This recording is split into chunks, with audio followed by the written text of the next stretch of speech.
Voilà, merci de nous retrouver pour Instant Vérité. Depuis plus de 10 ans, la Côte d'Ivoire est à la recherche de sa cohésion sociale perdue et d'une réconciliation nationale vraie. Le gouvernement, à travers de nombreuses initiatives, essaie tant bien que mal d'en créer les conditions. Dans ce contexte, quelle contribution la société civile peut-elle apporter à la cohésion sociale et à la réconciliation nationale ? Eh bien, pour en parler, nous recevons Mme Pulchérie Edith Gbalé, présidente d'Alternative citoyenne ivoirienne. Bonjour, Pulchérie Gbalé. Bonjour.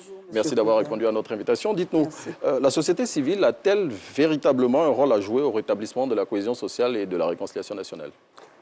Permettez-moi de saluer tous les téléspectateurs et de leur présenter mes vœux les meilleurs pour 2022. La société civile a un très grand rôle à jouer parce que justement, c'est par les politiques que la cohésion sociale a été mise en mal. Et donc, c'est nous qui ne sommes pas partisans, qui pouvons aller vers toutes les parties pour essayer de contribuer à la réconciliation. Eh bien, comment vous comptez procéder pour apporter votre contribution, justement ? Bon, il y a plusieurs activités qui sont possibles, notamment les sensibilisations, mais en ce qui concerne Alternative citoyenne ivoirienne, nous avons conçu un programme inclusif pour la réconciliation nationale. Vous avez lancé le 18 novembre 2021. Tout à fait, et il comporte 10 projets. Et ces projets, en quoi ils se déclinent rapidement, en quelques mots ? Le projet le plus important, c'est l'organisation des assises pour la réconciliation nationale, puisque depuis 2019, nous avons demandé un dialogue inclusif qui ne se tient pas. Donc, nous avons pensé que la société civile pouvait prendre cette responsabilité. Donc, il y aura les assises de la réconciliation, mais avant cela, comme c'est la société civile qui les organise, la société civile va faire ses propositions à travers un atelier et à travers une tournée nationale pour avoir une idée de tous les conflits par zone géographique. Ok, dites-moi, vous ne faites pas partie des organisations de la société civile qui participent à la nouvelle phase du dialogue politique qui reprend ce jeudi 20 janvier 2022. Est-ce que cela ne fragilise pas votre initiative ? Non, non, pas du tout. Nous avons pour rôle, nous, d'être comme des arbitres. Si nous ne faisons pas partie du dialogue politique, nous allons observer le processus et faire nos critiques. Donc c'est la raison pour laquelle vous maintenez votre agenda ? Oui, absolument, parce que le dialogue politique, ce n'est pas la réconciliation. Okay. Le dialogue politique peut contribuer. Non, ce n'est pas du tout la réconciliation. La preuve, il n'est même pas inclusif, puisqu'il a exclu plusieurs acteurs importants. C'est selon vous aussi. Ce n'est pas selon moi. En Côte d'Ivoire, on sait ce qui compte au plan politique et social, et il y a plusieurs qui ne font pas partie de ce dialogue. Donc, il n'est pas inclusif. Et il pourrait contribuer à la réconciliation s'il était inclusif, mais on verra tous les résultats. Sinon, la réconciliation, c'est quelque chose de plus vaste. C'est un programme qui doit comporter un volet économique, un volet politique, un volet social et un volet humanitaire.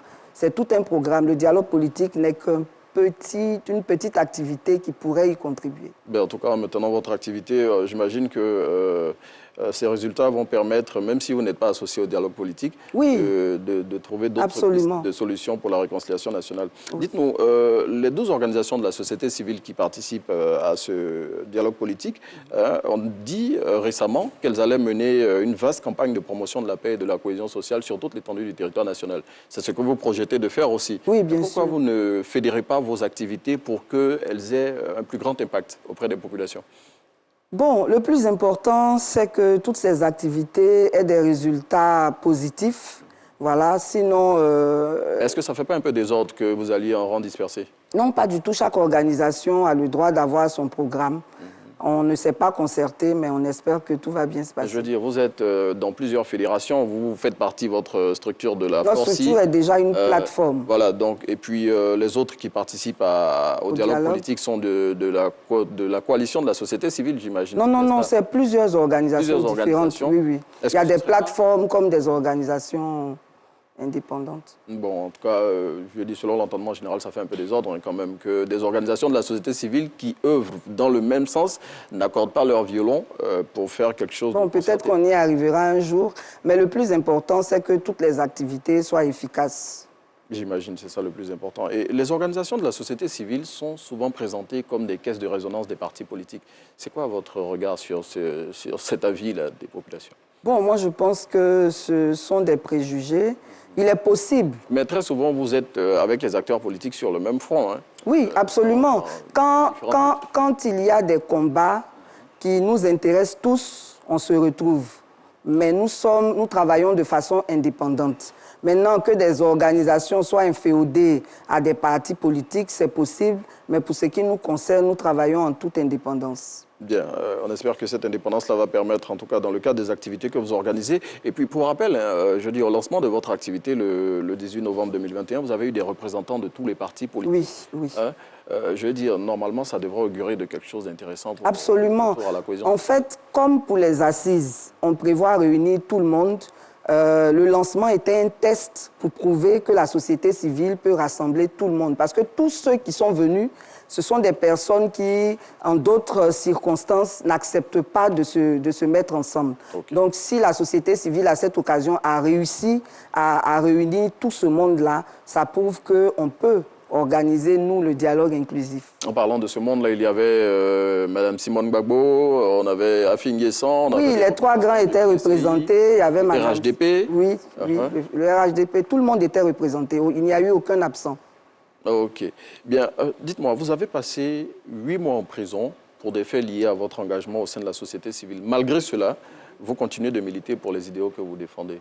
Oui, parce que nous luttons par conviction, nous luttons pour défendre des principes. Et donc, il n'y a pas de raison que la prison nous empêche ou bien entame notre engagement. Donc, nous continuons la lutte et nous la continuons même de plus belle parce que le pays a trop de problèmes. En tout cas, le pays n'a pas seulement que des problèmes.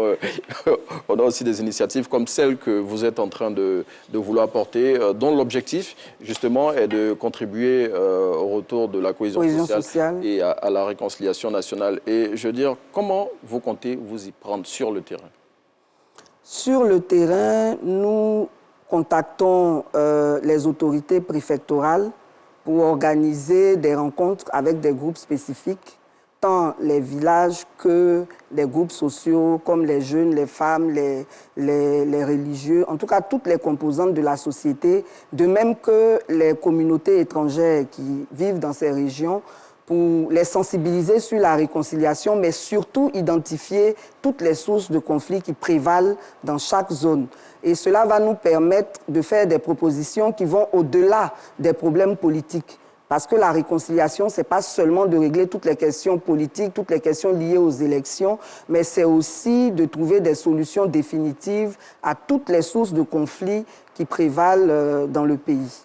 Mais en tout cas, voilà, présenter en quelques minutes la contribution que l'Alternative citoyenne ivoirienne, qui fait partie des organisations de la société civile, entend mettre en œuvre pour contribuer au retour de la cohésion sociale et de la paix en Côte d'Ivoire. Nous recevions Mme Pulchiri Gbalé et avec elle, bien évidemment, on a essayé de comprendre comment cette société civile-là peut contribuer à recoudre le tissu social ivoirien. Merci. C'est moi qui vous remercie. Partager ces quelques minutes avec nous. Et voilà, on vous souhaite bon vent pour la suite de vos activités. On retrouve Naomi pour la suite de...